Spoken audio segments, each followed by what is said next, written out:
So now, Maharajaji, please go ahead and give your blessings for Guru Purnima to the whole world. Jai Gurudev.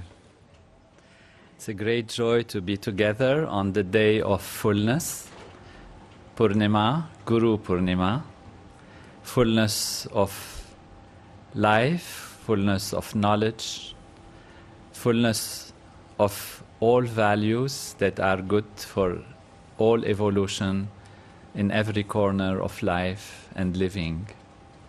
And that is in the context of the Guru, the teacher, the master, the one who brings light to dispel the darkness. And not just a teacher that teaches partial knowledge or some knowledge, but the knowledge of wholeness, knowledge of totality, perfection. And we have been blessed in this generation with the greatest teacher, Gurudev and Maharshi, who have not only known totality of knowledge, but brought it in its fullness in this scientific age to dispel the trends of Kali Yuga and allow Sat Yuga to come. For every generation, for every living time and culture, there are different qualities of natural law. And as time goes, there are cycles of day and night, cycles of yugas. And in different aspects of life, different aspects of knowledge emerge and be understood and are accepted and taken as the way to grow and evolve and reach higher values in life. And therefore, like this, knowledge has always been there, always available, but always also understood and taken from the level of the consciousness of the society or the world, the nation, the culture, the time value that can understand and uphold that kind of knowledge or that kind of level of interpretation of knowledge.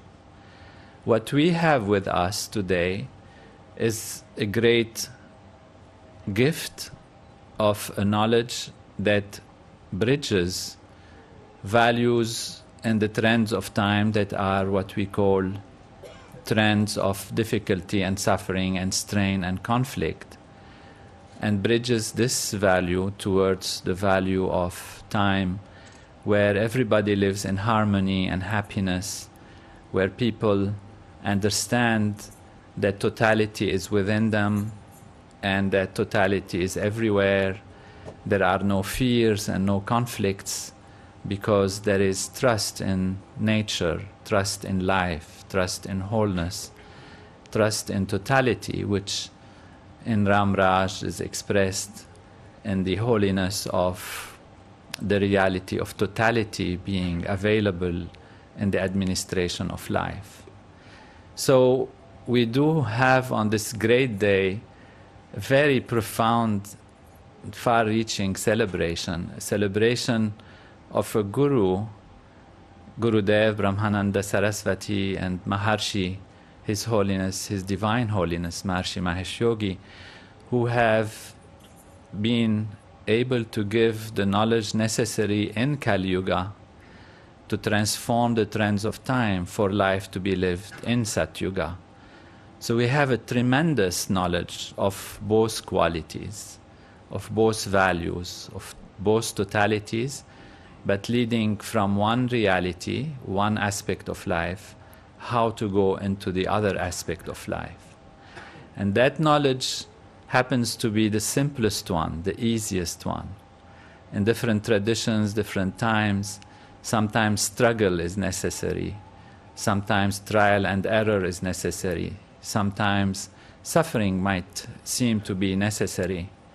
And now, in this transition to Sat Yuga, it is just simplicity, self-referral, easiness, going back to the self, going back to oneself that are the realities that transform life from darkness into light and allow living in full light. So the revival of knowledge is very profound and very, very complete in every way. That revival is what we celebrate also today. After centuries and centuries, Maharishi has brought to light the simplicity of transcending and given the royal path by which one effortlessly reaches that source of wholeness, source of totality, that allows all other aspects of life to emerge and to be in a progressive, evolutionary way all the time. That simplicity, that royal path, is possible also because we as individuals already have within us all that is needed to create the steps of progress and evolution that lead to a life which is lived in harmony and perfection. And what we have within us is all the laws of nature, all that administers the entire values of living, all that administers life on this planet and everywhere in the universe. So since it is already within us, the technology is go back to the self, and when we are established in the self, everything else is achieved in a way that is simple and automatic. So this knowledge that we celebrate is knowledge of law, knowledge of total law, total natural law. And it is often asked, what is natural law, and in what way does it put restrictions and prevents me from living freedom and the ability to do what I like, and in which way we can combine law and freedom. The small difference in what makes law an imposition and a block to freedom versus a path of freedom itself is whether the law is a self-referral or an outside object referral law. If the law is something coming onto us from the outside, then that is an imposition to our freedom. If the law is our law, which is what we are, then it is the expression of our freedom. I thought to take with you some simple example to build up this understanding, and it might be simplistic, but it will help us to understand how freedom and law and culture and individuality combine together to create a reality which is most fulfilling for the individual and society. So let's start with the most simple possibility of law.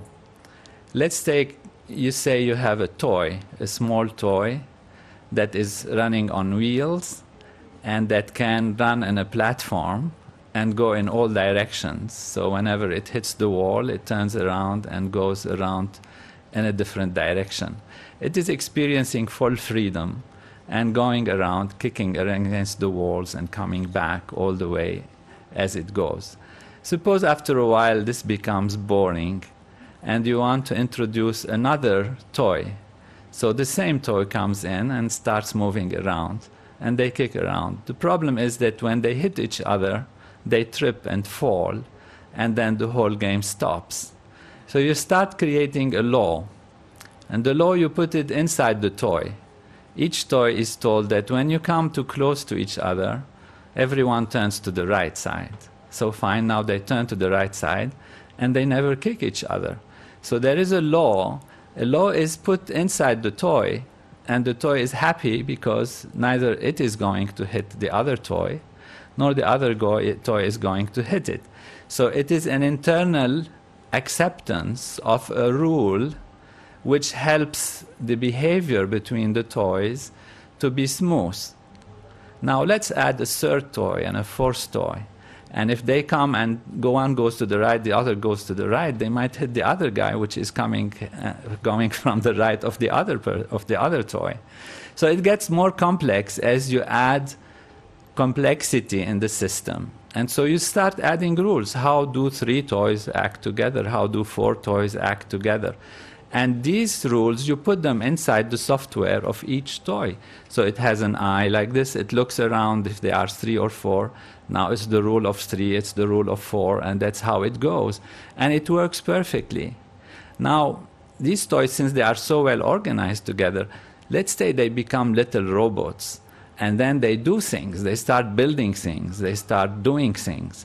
And then the rules get very, very complex. But you keep adding these laws inside the toys, and they keep working together in a very harmonious way. You actually see these things in birds, some behavior of birds that fly together in a very complex way. If you've heard about it or seen these thousands of birds that move together, none of them touching each other. And they all are built on internal laws. They don't look for the red light, the green light to stop and to move. It's happening so fast because inside their nervous system are the rules of behavior that allow them to coordinate thousands of movements and thousands of birds together in the most beautiful, harmonious way, creating a harmony which is really like a dance or a melody. So if we take these toys and these robots and add within them all the laws that are for their own good, which is their own benefit, and make them live together in a harmonious way according to those laws, then they're living their full freedom within them. If you take these robots and make them individually so complex that they deal with millions of situations and complexities, then they're no more just a robot. They become the integrated container of all the laws that are in the environment that allow them to behave in the most perfect way. In this way, what you've done is every time you added a new situation, you are increasing the degrees of freedom. You're allowing more things to happen, so freedom is increasing. Every time freedom increases, there is a new law for a new situation. And this law is an internal law that is built within the system of each individual. So when the individual is going back to itself or himself or herself and sees that everything acts according to my law, then it's not only your freedom that is the ability to act any way you like, but it's so beautiful because everybody also acts according to the way you like. So your freedom becomes, as far as you are concerned, the law for everybody. So you become the lawmaker of society. It so happens that everyone else can also think like that, because everybody else has the entire set of laws that allows the harmony to act together in a harmonious way. The problem happens if one of these toys gets one fuse wrong, or something goes on, or some stress is there, or some mechanism isn't working. So when they come together, then they'll behave in a rough way. They'll not behave in harmony with the wholeness. And that can create complications for which the system has to adjust. Now, we have systems that allows the ability also to adjust under all kinds of circumstances, so that even the laws are prepared in such a way that all kinds of possibilities emerging have also possibilities of how to behave with them and how to integrate in this holistic value the reality of the proper behavior of the whole group.